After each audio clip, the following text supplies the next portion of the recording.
இன்னைக்கு காலையில எழுந்ததும் முதல் 15 நிமிஷத்துல நீங்க என்ன பண்ணீங்கன்னு கொஞ்சம் யோசிச்சு பாருங்க. கண்டிப்பா பல் தேய்ச்சிருப்பீங்க. ஆமா. அப்புறம் கொஞ்சம் ஷாம்பூ, ஒரு நல்ல வாசனையான பாடி வாஷ் போட்டு குளிச்சிருப்பீங்க. கிச்சன்ல பாத்திரம் கழுவுற சோப்ப பயன்படுத்தி ஒரு காஃபியோ டீயோ போட்டிருப்பீங்க. ரொம்ப சாதாரண ஒரு காலை பொழுது இல்லையா? ஆனா இந்த சாதாரண 15 நிமிஷத்துல சுமார் 48,910 மைக்ரோ பிளாஸ்டிக் துகள்களையும் உங்க கல்லீரல காலி பண்ற அளவுக்கு கொடூரமான ரசாயனங்களையும் நீங்களே உங்க உடம்புக்குள்ள ஏத்திட்டீங்கன்னு சொன்னா உங்களால நம்ப முடியுமா? கேட்கறதுக்கே கொஞ்சம் பயமா தான் இருக்கும். இந்த ஆழமான அலசலுக்கு உங்களை வரவேற்கிறோம். இது வரவிருக்கும் ஸ்வதர்மா பயிற்சி தொடரின் ஒரு பிரத்யேக அறிமுக பகுதி. இன்னைக்கு நாம ஆரோக்கியங்கிற பேர்ல நம்ம அறியாமலேயே நாம் செய்து கொண்டிருக்கிறோம் மிகப்பெரிய தவறுகளை பத்தி தான் டீப்பா பேச போறோம். இதுல ரொம்ப பகிர்னு ஒரு விஷயம் இருக்கு. இப்ப பாத்தீங்கன்னா 14 வயசு 15 வயசு சின்ன பசங்களுக்கெல்லாம் ஃபேட்டி லிவர் வருது. ஆமா, நாங்க கூட அது நியூஸ்ல பார்த்தோம். ஜங்க் ஃபுட் தான் காரணம்னு சொல்றாங்களே. அது மட்டும் காரணம் இல்ல. நம்ம வீட்டு கிச்சன்ல நம்ம பாத்திரம் கழுவ யூஸ் பண்றோம்ல, அந்த சோப்போட வாசனை தான் இதுக்கு முக்கிய காரணம்னு மருத்துவ தரவுகள் சொல்லுது. ஒரு நிமிஷம் வெயிட் பண்ணுங்க. நீங்க சொல்றத பார்த்தா எனக்கு ரொம்பவே குழப்பமா இருக்கு. பாத்திரம் கழுவுற சோப்போட வாசனைக்கும் லிவர்ல கொழுப்பு சேரதுக்கும் என்னங்க சம்பந்தம்? நம்ப முடியலல்ல, ஆனா இதுதான் உண்மை. இது கொஞ்சம் கூட லாஜிக்காவே இடிக்கலையா? நான் பாத்திரத்தை தானே கழுவுறேன். அந்த வாசனை எப்படி என் உடம்புக்குள்ள போய் கொழுப்பா மாறும்? ரொம்ப நியாயமான கேள்வி. அதாவது நீங்க பாத்திரத்தை கழுவும்போது அந்த சோப்புல இருந்து ஒரு நல்ல எலுமிச்சை வாசனையோ அல்லது சந்தன வாசனையோ வருது இல்லையா? ஆமா, லெமன் ஃப்ரெஷ்னு விளம்பரத்துல எல்லாம் சொல்லுவாங்களே. கரெக்ட். ஆனா அது இயற்கையான எலுமிச்சை வாசனை கிடையாது. அது வாலடைல் ஆர்கானிக் காம்பவுண்ட்ஸ்னு சொல்லப்படுற செயற்கை ரசாயன வாயுக்கள். ஓ, கெமிக்கல் கேஸ் தானா அது? ஆமா.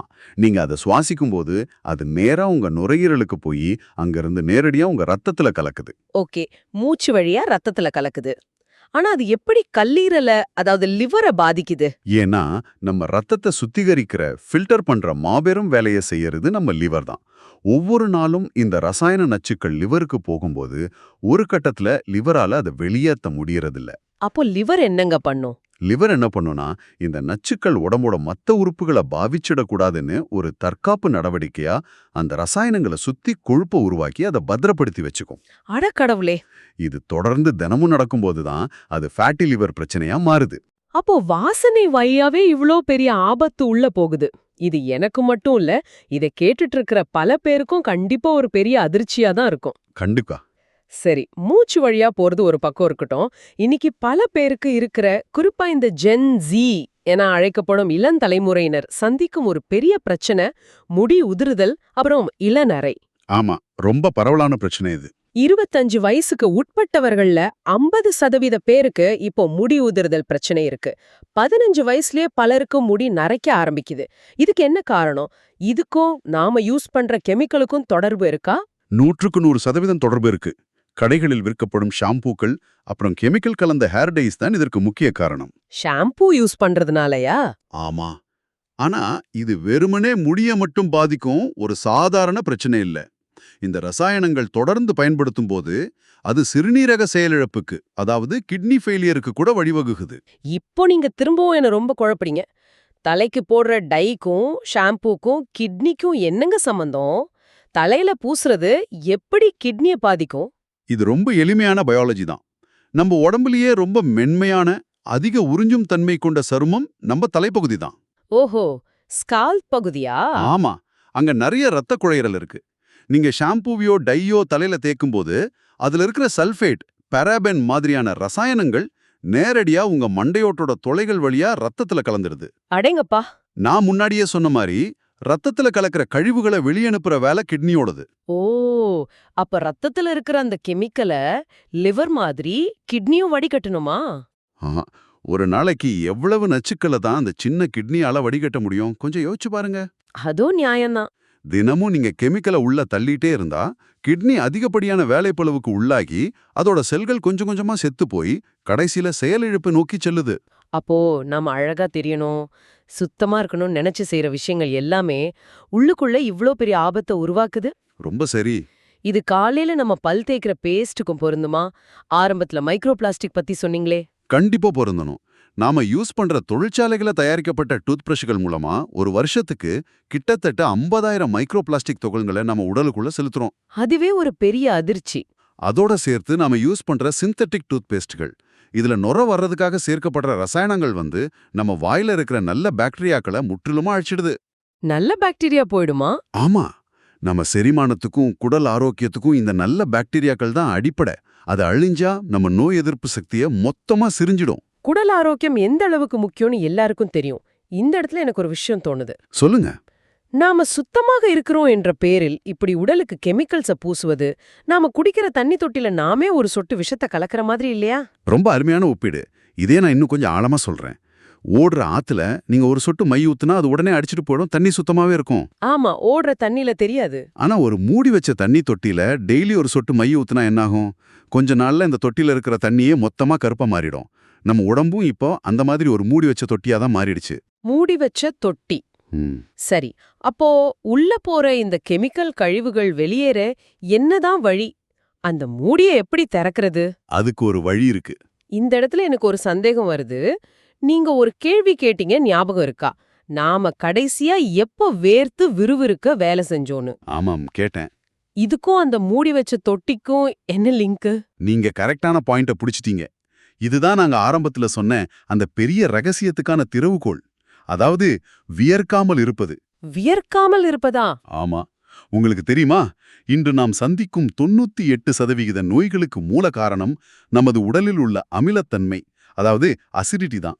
வியர்க்காம இருப்பது எப்படி நோயை உருவாக்கும்? எனக்கே இது ரொம்ப குழப்பமா இருக்கு. வியர்வைக்கும் அமிலத்தன்மைக்கும் என்னங்க தொடர்பு? வியர்வை அப்படிங்கிறது நமது உடம்புல இருக்கிற அதிகப்படியான சோடியம் மற்றும் அமிலங்களை வெளியேற்றுற மிக முக்கியமான இயற்கையான செயல்முறை. ஓ, ஆசை வேர்வை வழியே வெளியே போகுதா? ஆமா, நம்ம உடம்பு தன்னோட வெப்பநிலையை சீரா வச்சுக்கவும் நச்சுக்களை வெளியேற்றவும் வியர்வையத்தான் நம்பி இருக்கு. இதுதான் அந்த மூடி வச்ச தொட்டியை திறக்கிற வழி. ஆனா நாம இப்போ வியர்க்கிறதே இல்லையே. அதுதான் பிரச்சனை. ஏசி அறைகள், குளிரோட்டப்பட்ட கார்கள், ஏசி பொருத்தப்பட்ட அலுவலகங்கள்னு எந்நேரமும் வியர்க்கவே முடியாத ஒரு சூழ்நிலையில வாழ்ந்துட்டு இருக்கோம்.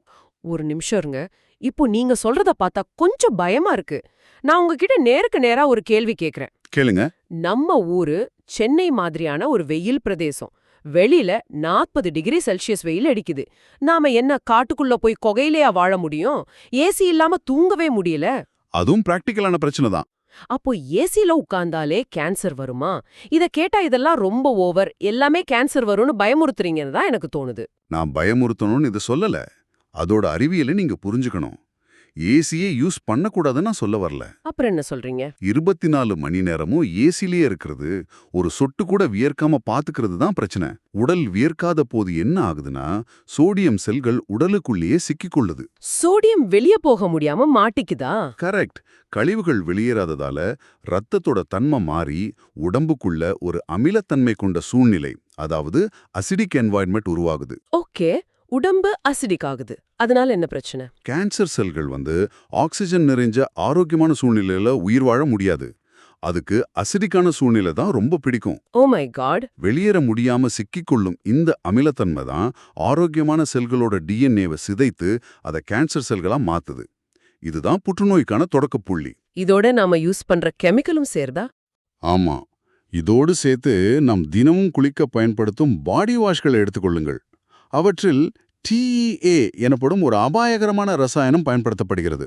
குளிக்கும் சோப்புகள்ல கூடவா இந்த கெமிக்கல் இருக்கு? ஆமா, டை எத்தனால் அமைன் அப்படிங்கிற இந்த TEA ரசாயனம் அந்த பாடி வாஷ்கள் கெட்டுக்கோகாம இருக்க சேர்க்கப்படுற பிரிசர்வேட்டிவ்ஸ்குடன் சேரும்போது ஒரு ரியாக்ஷன் நடக்குது. என்ன ரியாக்ஷன்? அது நைட்ரோசமைன்களாக, அதாவது புற்றுநோயை உருவாக்கும் கார்சினோஜன்களாக மாறுகின்றன. இவை நேரடியாக சிறுநீர் பை, கல்லீரல், வயிறு மற்றும் உணவுக்குழாய் புற்றுநோயை உருவாக்குது. இது உறுதிப்படுத்தப்பட்ட தகவலா? இது சும்மா சொல்றதில்ல. பல அறிவியல் ஆய்வுகள் இதை ரொம்ப தெளிவா நிரூபிச்சிருக்கு.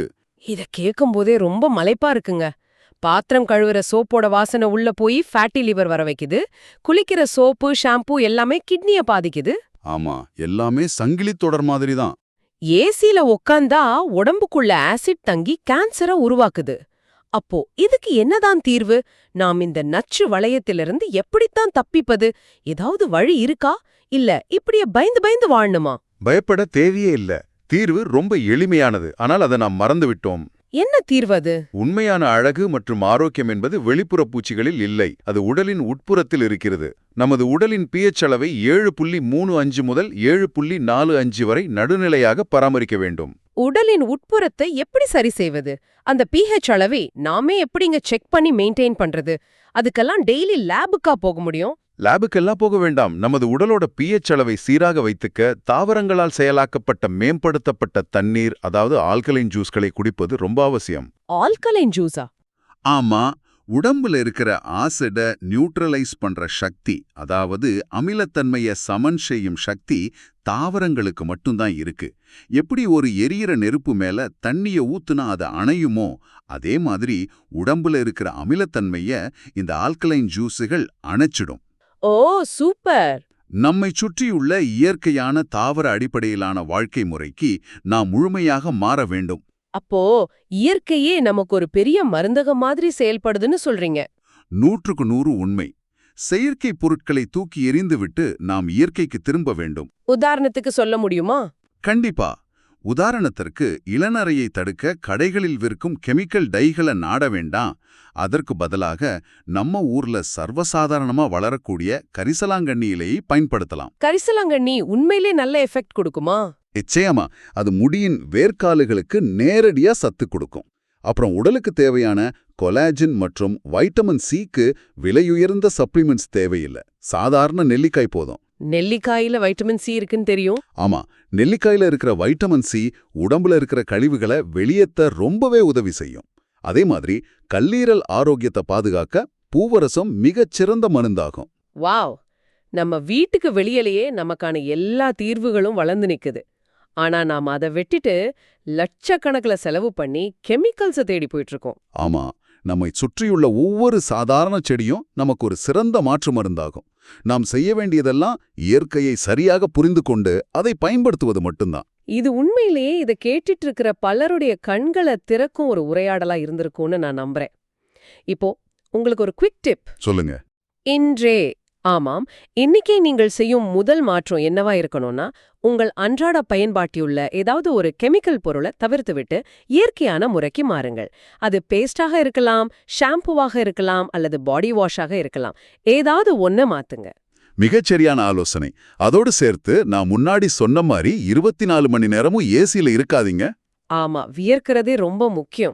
தினமும் கொஞ்ச நேரமாவது, குறைந்தது 1 மணி நேரமாவது ஏசியை அணைத்துவிட்டு கொஞ்சம் வெயில்ல நடந்து உங்கள் உடலின் கழிவுகள் வியர்வை மூலம் இயற்கையாக வெளியேற அனுமதியுங்கள். வியர்ப்பது என்பது அசிங்கமான ஒன்றல்ல, அது உடலின் மிகச்சிறந்த சுத்திகரிப்பு முறை. நவீன வாழ்வியலின் இந்த ரசாயன பிடியிலிருந்து முழுமையாக விடுபட்டு இயற்கையான தாவர அடிப்படையிலான வாழ்க்கை முறைக்கு மாற தொடர்ந்து வரவிருக்கும் ஸ்வதர்மா பயிற்சி தொடர தவறாம கேளுங்க. இது ஒரு தொடக்கம்தான். ஆமா, இது ஒரு அறிமுகம்தான். அங்கு இன்னும் பல ஆழமான பயிற்சிகளும் உங்க வாழ்க்கை முறையே மாற்றக்கூடிய நடைமுறைகளும் உங்களுக்காக காத்திருக்கின்றன. கண்டிப்பா. ஸ்வதர்மா பயிற்சி தொடரில் நாம் இன்னும் பல ஆழமான விஷயங்களை எப்படி நடைமுறையில் செயல்படுத்துவது என்பதை விலாவாரிய அலசப் போகிறோம். இறுதியாக உங்களை சிந்திக்க வைக்கும் ஒரு ஆழமான கேள்வி. சுத்தம் என்ற பெயரில் இன்று நாம் பயன்படுத்துகிற ரசாயனங்கள் நிறைந்த வாசனைப் பொருட்கள் நம்மை கொஞ்சம் கொஞ்சமாக நோயாளிகளாக மாற்றுகிறது என்றால், உண்மையான சுகாதாரம் மற்றும் ஆரோக்கியம் என்பது இந்த இயற்கையோடு இணைந்து கொஞ்சம் அழுக்காக வியர்த்து விறுவிறுப்பதில்தான் ஒளிந்திருக்கிறதா? இதை பற்றி ஆழமாக சிந்தியுங்கள். உங்கள் பதில்களோடு அடுத்த ஸ்வதர்மா பயிற்சி தொடரில் சந்திப்போம்.